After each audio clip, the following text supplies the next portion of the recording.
नमस्कार दर्शक बंधु आज हूँ सेप्टेम्बर मास 9 तारिख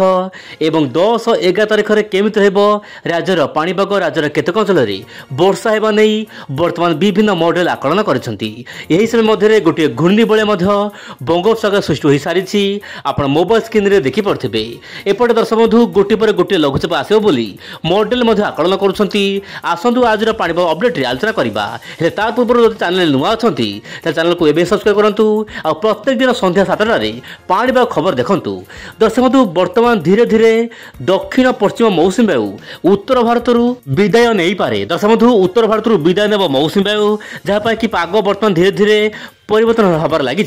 किंतु वर्तमान समय आप मोबाइल स्क्रीन देखिपे बंगोपसागर जो रोचे आंध्र प्रदेश उपकूल में गोटे घूर्णिबलय रही जहाँपाई कि ओडिशार विभिन्न जिला को येलो अलर्ट रही प्रबल वर्षा किंतु केउ केउ जिले में प्रबल वर्षा है मुझे भिडियो आगे कहबी पूर्व आप देखो बर्तमान वायुर चलन जो दर्शक बंधु पूर्व लघुचाप अधिक घनीभूत हो डिप्रेसन रूप नहीं बर्तमान यह गुजरात पाखे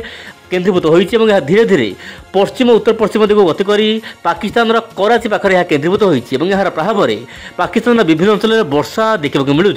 एपटे दर्शक बंधु जहाँ जमापड़ दर्शक बंधु दक्षिण पश्चिम मौसुमी वायु ओडिशार सामान्य दुर्बल रही वर्तमान स्थित जहाँपाई कि वर्षा बहुमात्रा में कम रही किंतु मुझे कहली दर्शक बंधु आप जानते बर्तमान आप देखु बंगोपसागर जो रोचे आंध्र प्रदेश उपकूल में गोटे घूर्णिबलय सृष्टि होती जो घूर्णिबलय 12 कि 13 तारिख बेलू गोटे लघुचाप रूप नब बोली जहाँ बर्तमान वायुर चलन मध्यम जमापड़ी यार प्रभाव में दक्षिण भारत विभिन्न अंचल में प्रबल वर्षा होड़शा अति प्रबल वर्षा स्थान विशेष हो। तेज दर्शक बंधु वर्तमान स्थित आप देखो मोबाइल स्क्रीन विशेषकर जो रोचे लघुचापर दक्षिण भाग में खास करके जो रोचे मालकानगिरी कोरापुट यही सब जिला मान अत्यधिक भारी वर्षा स्थान विशेष हम किंतु कर्णाटक महाराष्ट्र ता सहित रोचे आप तेलंगाना एपटे छत्तीसगढ़ यही सब राज्य मान प्रबल अति प्रबल वर्षा देखा मिल पारे। तो ये दर्शक बंधु आगामी सप्ताह में अत्यधिक भारी वर्षा है क्यों राज्य में मुझे चेष्टा करी पूर्व आप देखो ओडिशा को दर्शक बंधु विभिन्न जिला को बर्तमान येलो अलर्ट रही प्रबल घड़घड़ी सहित वर्षा है क्यों जिले आप सामने मालकानगिरी में प्रबल वर्षा कोरापुट नवरंगपुर रायगड़ा और गजपत जिला को बर्तमान येलो अलर्ट रही प्रबल वर्षा यह सहित उत्तर ओडिशा 3 जिला जो रोचे आप मयूरभंज केउझर सुंदरगढ़ जिलार स्थान स्थान मध्यम प्रबल वर्षा घड़घड़ी सहित वर्षा है यह सहित जो रोचे आप संबलपुर नहीं कि जगतसिंहपुर नहीं कि आप जो रोचे आप नुआपड़ा यही सब जिला मानक हाल्का मध्यम दर वर्षा स्थान विशेष हम किंतु वर्तमान कौन बड़ वर्षा होना दिन तमाम राज्य केतक अंचल में गरम गुड़गुड़ी तापमात्रा प्राय रो35 डिग्री उपर जहाँपाई कि गरम गुड़गुड़ी आप दिन समय फिल करेंगे। एवं देखा मॉडल कौन रही आकलन मॉडल माने वर्तमान लगातार भाव में आकलन करोड़शार पाणीपाग नहीं देशर पाणीपाग नहीं खास करके जो रोचे एआई मॉडल आप देखु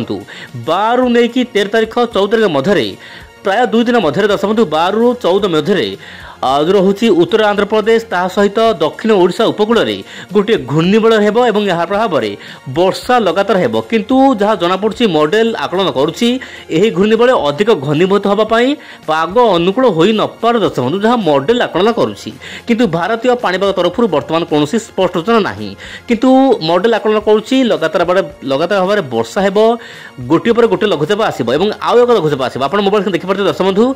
आउ एक लघुचाप आसो केबे ना जो रोचे सेप्टेम्बर 20 तारिख पर गोटे बड़ लघुचाप आसो जहाँपाई कि समग्र ओडिशा रे अत्यधिक भारी वर्षा है किंतु बहुत दिन रही आम एत आगु कहवा बड़ मुस्किल है किंतु ओडिशा रे भल वर्षा होगापाई वर्तमान पाग अनुकूल हो पारे जहाँ मॉडल तरफ सूचना मिलूँ। जदि आम देखा आगामी 7 दिन मध्य आप देखु दर्शक बंधु आगामी 7 दिन मध्य दक्षिण ओडिशा पश्चिम ओडिशा विभिन्न अंचल में प्रबल वर्षा हो सहित छत्तीसगढ़ बिहार झारखंड में अत्यधिक भारी वर्षा हो कर्णाटक महाराष्ट्र ता सहित आंध्र प्रदेश यार आखपाख अंचल में प्रबल वर्षा होगापाई पाग अनुकूल हो पारे। यही समय मध्य जो रोचे आप देखो मोबाइल स्क्रीन में जो रोचे उत्तर भारत में दर्शक बंधु उत्तर भारत में मौसुमी प्रत्यावर्तन कर जहाँ जमापड़ी सेप्टेम्बर 15 तारिख पर मौसुमी प्रत्यावर्तन आरंभ हो जहाँपाई कि धीरे धीरे मौसुमी वायु देश विदाय नेबाकू चेष्टा करिबो। तेबे दर्शक बंधु एबे देखिबा बिग अपडेट वर्तमान समय मौसुमी बायु धीरे धीरे विदन को चेष्टा करुवा बेले भारत वर्षर गोटेपटे प्रशांत महासागर लगातार भाव में आक्टिविटी देखा मिलूँ। मु प्रशांत महासागर कौन पर देखूँ दर्शक प्रशांत महासागर पाणीपाग आप देखूँ प्रशांत महासागर सक्रिय हेले आपंकर बंगोपसागर सक्रिय हो बंगोपसागर में लगातार लघुचाप सृष्टि हो बर्तमान गोटे लघुचाप सृष्टि हो जाऊँगी बंगोपसागर और प्रशांत महासागर आगामी सप्ताह में पुणी बात्या सृष्टि हो पारे जार प्रभाव बंगोपसागर उपर निश्चय पड़ापी पाग अनुकूल हो पारे। पूर्व भिडियो मानक मुझे दर्शक बंधु लगातार भाव में बात्या आसो प्रशांत महासागर जहाँकि बंगोपसागर चलित वर्ष अक्टोबर मसरे बात्या सृष्टि हो पारे किंतु दर्शक बंधु एत आगु कौन बात्या को तो पूर्वानुमान करने सठिक हेब ना तथापि नेगेटिव आयोडी जेहेतु सक्रिय होबार लगी बंगोपसागर में बात्या सृष्टि होगापी गोटे प्रकार पाग अनुकूल हो पारे किंतु पूर्व मौसुमी वर्षा भिजिब ओडिशा विभिन्न अंचल में लगातार वज्रपात जनित वर्षा हो विदाय समय मौसुमी बायु निश्चय पर भल वर्षा आणिब ओडिशा देखा कथा आगामी दिन पाणीपाग नहीं कि आउ सब कौन अपडेट आसूँ आज। नमस्कार, जय जगन्नाथ दर्शक बंधु।